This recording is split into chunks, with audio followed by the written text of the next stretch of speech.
Të nderuar shikues, u rikthyem në studio në këndin e personalitetit të ditës dhe temën për të cilën sot do të diskutojmë. Do flasim për një temë e cila vazhdon të jetë aktuale, do flasim për atë se si u festua festa e Kurban Bayramit në Zvicër apo në Mërgatën shqiptare. E konkretisht është nder dhe kënaqësi për të folur për këtë atmosferë, se si ka qenë edhe për shqiptarët, për muslimanët në Mërgat. Do flasim me ajo është antari kryesisë qendrore të komunitetit muslimano-shqiptar në Zvicër dhe tani më edhe me një titull të ri, kryetari i Mexhlisit të ulemave të kantonit të Zyrihut, nder që të kemi në studion ton, Hoxh Bashkim Aliu. Përshëndetje, mirë se erdhat. Mirë ju gjeta, përshëndes juve dhe gjithë teleshikuesve, më përshëndetje ngrohtë Islam, selam aleikum, paqja dhe mëshira Allahu qoftë mbi ju. Shumë faleminderit që na keni nderuar. Të flasim me atë fillimisht se si ishte festa e Kurban Bayramit në Mërgat. A vazhdon të jetë festa, atmosfera e festës së Kurban Bayramit ende prezente në Mërgat? Po s'pari më lejoni pra që t'ju përcjelli përshëndetjet dhe selamet e kryetarit dhe të kryesisë komunitetit musliman shqiptar në Zvicër, si dhe të bordeve drejtuese të xhamive antare të këtij komuniteti, pra xhamive të themeluara nga shqiptarët, duke e lutur Allahun e Madhërisëm që lidhja në mes vendlindjes dhe Mërgatës të jetë çdo herë sa më e fortë. Dhe pikërisht në këtë kontekst edhe Bayrami, në këtë rast Kurban Bayrami, është një tregues i qartë i kësaj lidhje që vazhdon ende të jetë. Për atë se, pra për faktin që atmosfera e Bayramit vazhdon të jetë edhe në Zvicër, e trashëguar nga atmosfera e Bayramit që ka ekzistuar dhe që ekziston në vendlindje. Dhe në këtë drejtim pra vazhdojnë vizitat në familje, normalisht duke i pasur parasysh rrethanat e atjeshme, vazhdon falja e namazit të Bayramit, edhe atë pikërisht në atë kohë kur është edhe këtu në vendlindje në kuptim të asaj se pas faljes së namazit të sabahut, dhe pikërisht në atë formë, do të thotë prej namazit të sabahut deri në namazin e Bayramit ka ligjërata, siç praktikohet edhe këtu në vendlindje, mandej pason falja e namazit të Bayramit dhe përshëndeten xhamatlinjt, ata të cilët marrin pjesë, bëjnë Bayram me njëri tjetrin, pastaj kthehen në familjet e tyre. Këtë e them për shkakun se për shembull te komuniteti musliman arab Tazam, Bayrami nuk falet me njëherë pas namazit të sabahut, por falet diku më vonë, Tazam ora 8 ose ora 9. Ndërkaq tek shqiptarët vazhdon ajo traditë, sikur që ka qenë në vendlindje, vazhdon të trashëgohet dhe të zbatohet edhe në Mërgat, që është një tregues se vazhdon fryma e vendlindjes, pra të reflektoj edhe në Mërgat në këtë drejtim flas. Pastaj programi që organizohet po ashtu pas namazit të sabahut deri në namazin e Bayramit, paraforsisht është i ngjashëm me atë që bëhet edhe në xhamit këtu në vendlindje.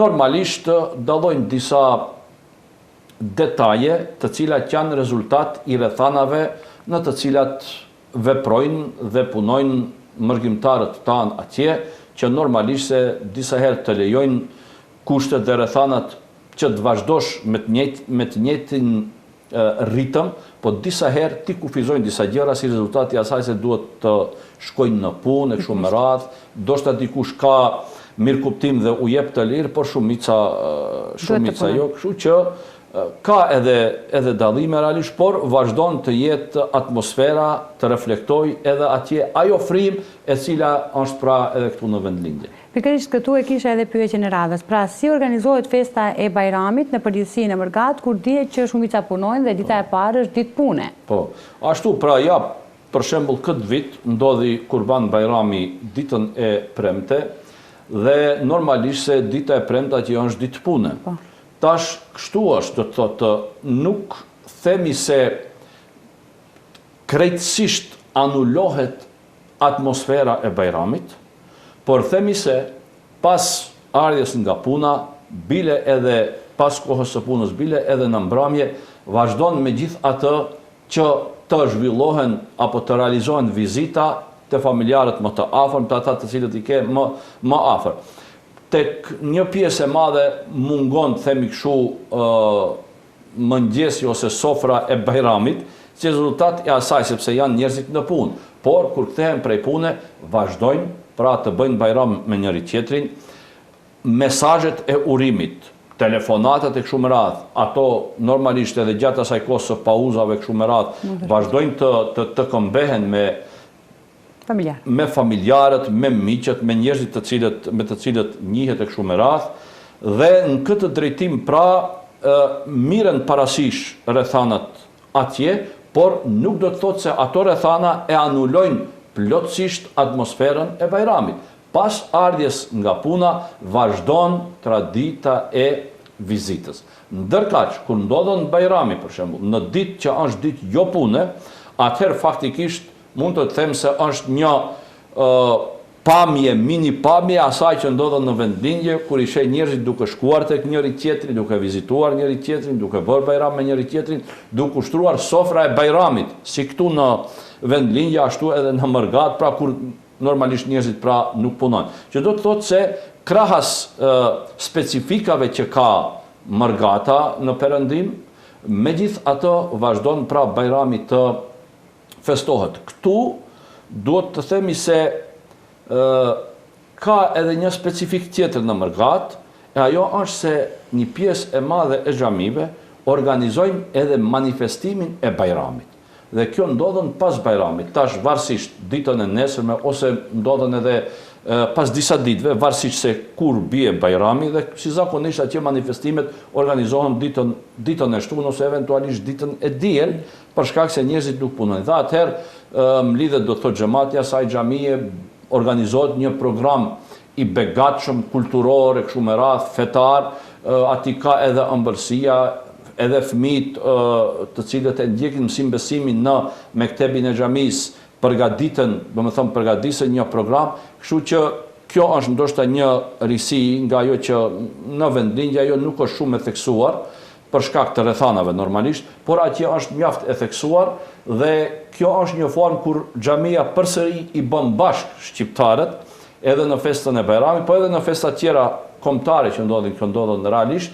Me këtë faktikisht tregojmë se ne vazhdojmë që ta bartim atë frymën e organizimit në vendlindje edhe në Mërgat, dhe ky është pra qëllimi edhe i xhamive, qëllimi edhe hoxhallarëve, që edhe përmes formave të organizimit, përmes atmosferës së Bajramit, duke e imituar faktikisht vendlindjen dhe duke e shtuar atë që duhet të shtohet si rezultat i rrethanave në Mërgatë, mundohemi që ta mbajmë lidhjen e fortë në mes të Mërgatës dhe të vendlindjes, dhe kjo lidhje mos të shkëputet pra, dhe vazhdimisht të vazhdojmë të frymojmë në gjuhën shqipe, dhe duke e pasur parasysh mbrojtjen e vlerave fetare dhe kombëtare në të njëjtën kohë, fëmijët të cilët përgatisin, ose më mirë thënë nxënësit të cilët përgatisin program, do të thotë për Bajramin, dalin me veshje kombëtare, dhe me këtë e bëjmë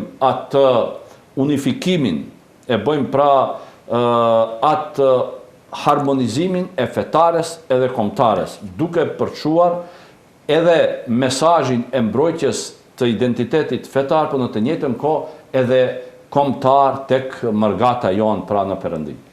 Këto janë organizimet edhe manifestimet se si e presin shqiptarët dhe muslimanët në Zvicër Bajramin. Kështu, në këtë formë parafërsisht bëhet pritja e Bajramit, me çka faktikisht ne mundohemi që atmosfera e Bajramit, ajo fryma e Bajramit, të vazhdoje të mbahet gjallë edhe në Perëndim, edhe pse normalisht si muslimanë jemi atje më pak në numër. Dhe jeta në përgjithësi, jeta publike, nuk, për shembull në Zvicër xhamit nuk kanë edhe minare, nuk ka edhe ezan, por megjithatë ne përmes këtyre organizimeve në përsalla të ndryshme, sepse në pjesën më të madhe të xhamateve flas në Zvicër, Bajrami falet në përsalla, për shkak se xhamit nuk i nxan. Edhe nëse dikun falet në xhami, besoni falet disa herë kështu, do të thotë falet me turne. Përndryshe pjesa më e madhe falet në përsalla. Përmes kësaj ne mundohemi që ta mbajmë gjallë faktikisht atë frymën e festës, me një fjalë që edhe fëmijët, në për shumë xhami, për shembull në për salla, kur merren edhe fëmijët, njëjtë si këtu në vendlindje, që veshen me tesha të reja, u blenen fëmijëve tesha dhe atë ne vazhdimisht u apelojmë që edhe fëmiu ta përjetoj atë atmosferën e bajramit. Edhe ai ta di se do të vijë bajrami dhe do të më blej babai tesha të reja. Kështu që mandej xhamit çka bëjnë në ato sallat ku janë, po edhe në për xhami normalisht përgatisen dhurata për fëmijët. Siç jepen për shembull gjatë festave të fundvitit, babadimlje kështu me radhë, këtu përgatiten me rastin e bajramit dhe u jepen fëmijëve të cilët prezantojnë me prindërit e tyre, në veçanti atyre u jepen dhurate dhe ajo është një formë se si edhe atyre të bëhet e dashur kjo festë dhe në të njëjtën kohë të duan që të ketë edhe sa më tepër bajrame, nëse mund të themi ashtu, për shkak se ato e ndajnë këtë pjesë, domethënë të festës bashkarisht. Kështu do të thotë menaxhohet kjo festë në Perëndim dhe në Mërgat në përgjithësi, dhe me këtë thash është qëllimi pra që të vazhdohet ajo lidhja dhe tradita duke mos u shkëputur prej vendlindjes. Megjithatë ka pasur edhe një veçanti këtë vit, me sa di, falja e Bajramit edhe në Burg. Është realizuar falja e Bajramit edhe në Burgje në Zvicër? Po, realisht do të thotë në Zvicër shumë përgjithësi u është e lejuar teologëve, do të thotë hoxhallare, po në të njëjtën kohë para asaj edhe teologëve të besimeve tjera, të katolikëve, të evangelikëve, ungjillorëve, pra edhe gjitha feve tjera faktikisht që t'i vizitojnë edhe të burgosurit. Dhe unë për vete do të thotë në 3 burge jam atje, në 2 burge në qytetin e Cirihut dhe në një burg tjetër, në qytet tjetër, ku jam i rregull, do të thotë çdo javë unë jam prezent aty, që bisedojmë me të burgosurit, flasim, i këshillojmë, u japim instruksione, ato kanë hallet e veta, dertet e veta, kërkojnë asistencën tonë shumë radhë. Dhe në të njëjtën kohë mundsohet edhe falja e namazit të Bajramit.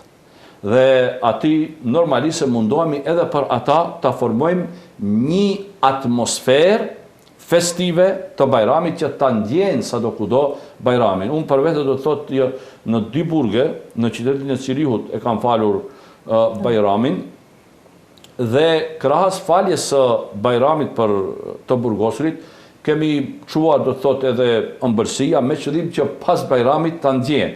Por shka është e rëndësishme, ëmbëlsiat nuk i kemi vetëm për muslimanët. E hapim për gjithë, do të thotë edhe tjerët, pjesëtarët e besimeve tjera, do të thotë të cilët nuk janë musliman, realisht pas faljes disa edhe kanë ardhur aty në sallën ku jemi falur, kanë kërkuar leje që të qëndrojmë, normalisht se u kemi lejuar, kanë dashur ta shohin se si muslimanët e zhvillojnë një ritual fetar, edhe pastaj bashkë do të thotë me ne, edhe ata kanë marrë ëmbëlsia, kanë biseduar shpeshherë, na kanë pyetur për specifikat e kësaj feste kështu me radhë. Do të thotë kjo është një traditë mjaft e zhvilluar, do të thotë në Zvicër, ku edhe në përburgje realizohet falja e namazit të Bajramit. Ka burgje të saktuara që edhe e xhumaja falet, jo në të gjitha, por në burgje të saktuara, ndërkaq në të gjitha burgjet realisht ka vizitat të burgosurve nga ana e atyre që në gjermanisht quhen Seelsorger, në fakt pra këshilltar shpirtëror. Dhe kjo është një praktikë që besoj se në çdo vend tjetër që do të ishte zbatuar, do të ishte mjaft e dobishme. Në Perëndim, jo vetëm në Zvicër, edhe në vende tjera në Perëndim, kjo është prezente dhe jep fritet e veta, jep rezultatet e veta. Jemi në shërbim të shoqërisë realisht. Me këtë që e ofrojmë në përburgje, ne i shërbejmë shoqërisë ku jetojmë aty. Sepse ata njerëz duhet të risocializohen, ata një ditë do të dalë prej burgu dhe kështu që por ai del me të vërtet i risocializuar, del me një bagazh njohurive, të këshillave, të instruksioneve që i ka marrur nga këshilltarët shpirtëror, të cilët i kanë ofruar asistencë atij gjatë gjithë kësaj kohe. Këtë festë gjithashtu e karakterizon edhe kurbani dhe kryerja e haxhit. Si reflektojnë këto 2 rituale në komunikimin e Mërgatës me vendlindjen? Do të thotë po, edhe kurbani, edhe kryerja e haxhit janë 2 rituale fetare që e karakterizojnë këtë festë. Tash, si ndikon kjo në komunikimin e mërgatës me vendlindjen. Do të dalim një herë të haxhi që pastaj të vim te kurbani. Ju e shifni se në kohën e fundit, do me thonë në 3 vitet e fundit, ka një ndryshim realisht në mënyrën e organizimit të haxhit, ku kanë bërë ndarjen mes Europës perëndimore, Amerikës, Australisë, Kanadas e kështu me radhë dhe Europës juglindore dhe pjesëve tjera, që do të thotë se në këto vende, të zamë Maqedonie, Kosove, në vende tjera e kështu me radhë, vazhdon të jetë organizimi i haxhit si më herët. Por në perëndim, në Evropën perëndimore, ku nuk ka institucione fetare islame zyrtare, kështu të themi, atje ka ndryshuar diçka. Në atë kuptim se shumë njerëz mendojnë se e ka ndalu haxhin, që nuk është e saktë, nuk ka ndalu haxhin asnjëherë, por qëllimi është se më nuk ka organizime si më herët. Kur një imam, për shembull, ka bë organizim, ka pas leje për të bë organizime dhe i ka mbledhur haxhit dhe ka shkuar në haxh. Tash duhet çdo haxhi vetë të aplikoje. Dhe kjo e randon e komplikon për shumë haxhit. Haxhit tonë janë mësuar që ta kenë imamin udhëhecin e tyre, hoxhën e vet shqiptar faktikisht, pra. Dhe tash një pjesë bukur e madhe e haxhive prej mërgate, jo vetëm prej Gjermania, Austria, kështu me radhë, vinë edhe regjistrohen përmes vendlindjes. Qoftë përmes institucioneve fetare këtu në Maqedoninë e Veriut, qoftë në Kosovë, në Shqipëri e kështu me radhë. Dhe kjo është përsëri e kthen faktikisht atë lidhjen, edhe përmes kësaj forcohet ajo lidhja faktikisht me vendlindjen, sepse ata vinë këtu, pastaj bëjnë manifestime të ndryshme, evente të ndryshme me rastin e shkuarjes në haxh, shihen me miqt e tyre, organizojnë atë që themin e duane haxhive, ndoshta organizojnë edhe sofra për miqt e tyre me rastin e shkuarjes në haxh kështu me radhë, dhe tash faktikisht ky ndryshim që ka bërë në një formë, ndryshimi që ka të bëjë me organizimin e haxhit në një formë, pra çka ka bërë e ka forcuar në një mënyrë lidhjen e mërgatës me vendlindjen. Dhe tash ju e shihni se shumë prej mërgatës shkojnë në haxh përmes vendlindjes, pra. Për shkak se kanë më mirë vjen shkojnë në mënyrë të organizuar e jo ai vet online, vet të hi personalisht. Pra nga ky aspekt komunikimi i mërgatës me vendlindjen përmes mënyrës së re të organizimit të haxhit e ka sjellë këtë ndryshim dhe faktikisht e ka sjellë edhe forcimin e lidhjeve. Ndërkaq të çështja e kurbanit, po ashtu edhe kurbani më duhet të them se vazhdimisht ka qenë një urë lidhëse në mes të mërgatës edhe vendlindjes. Pse? Sepse në mërgatë mlidhen kurbana. Mërgata do të thotë paguan kurbana për të theru, por keni parasysh në perëndim nuk theren kurbana. Do të thotë se atje nuk kemi kuj, edhe nuk ka mishin kuj që shpërndash, por edhe rregullat atje kërkojnë, domethënë janë shumë rregulla janë mjaft të repta në kuptim të therjes së kafshëve kështu me radhë, kështu që kushtet realisht ne nuk i plotësojmë. Mandej edhe nevoja është në pyetje, në vendlindje nevoja është e madhe. Kështu që kurbanat atje porositen, në atë kuptim regjistrohen mërgjimtarët tanë, por ne çdo herë i bijem ku në vendlindje. Dhe këtu në vendlindje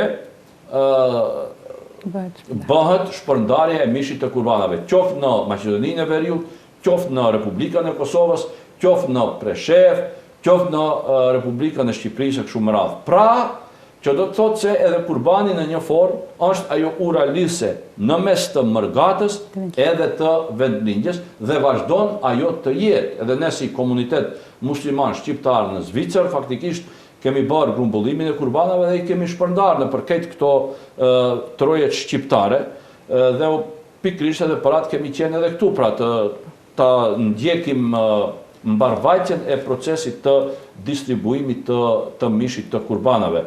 Pra, ritualet fetare në forma të ndryshme janë, mund të them, edhe një urë lidhëse dhe komunikimi në mes të mërgatës dhe të vendlindjes dhe ndikojnë pozitivisht në forcimin e lidhjeve të mërgatës faktikisht me vendlindjen.